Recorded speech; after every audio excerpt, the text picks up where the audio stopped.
Let's look at some properties of definite integrals. So what if we had this definite integral from a to b of f of x dx and we wanted to change the order of the limits of integration? So we wanted to figure out what the integral from b to a was.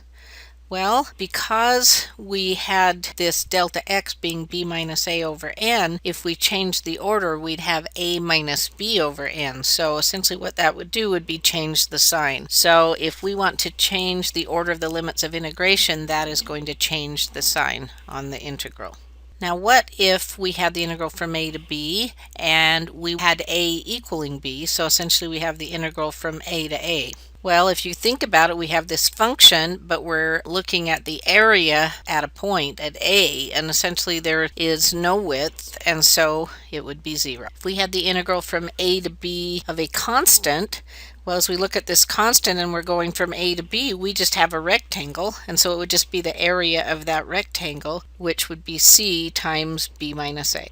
And what if we wanted to have the integral from a to b of f of x plus g of x? Let's go ahead and look at a picture. So essentially we have these rectangles, we're adding up f of x, and g of x would go here. As we summed up those rectangles, the bottom part of that would be sitting here, and then the rest of those for g of x would be up here, and you can see that what we would get would be just simply integrating, getting the area f of x, and then adding to that, getting the area g of x. And if we had the integral from a to b of a constant times f of x dx, where c is any constant, if we looked at this area, our function values are now just going to be, say, twice as high if our constant was 2, or c times as high. So we can see if we were getting the function values there that they are just going to be c times as much. So we could go ahead and compute the f of x and get the area and then multiply it by c. So here we have these properties of the integral just summarized in a table. So if we wanted the area from a to c, you can see that this area from a to c is simply the area from a to b plus the area from b to c. So we can go ahead and add up the integral from a to b and the integral from b to c.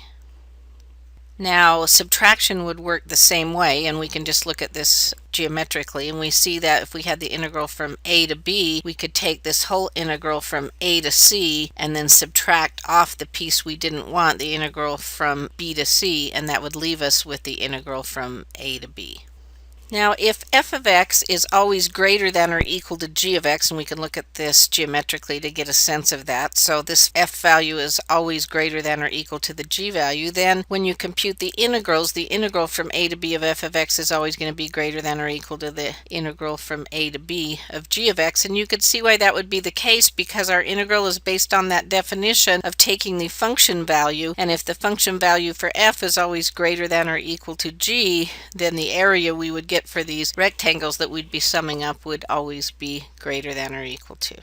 And then if we looked at a function f of x and we found its minimum value, which would be right here, and we looked at a rectangle that is that high and has this width b minus a, so this is the minimum value of the function in b minus a, this area is going to be less than or equal to the integral from a to b of f of x, so that would be this blue area. And then that's going to be less than or equal to a function, so the maximum of the function, and we made a rectangle that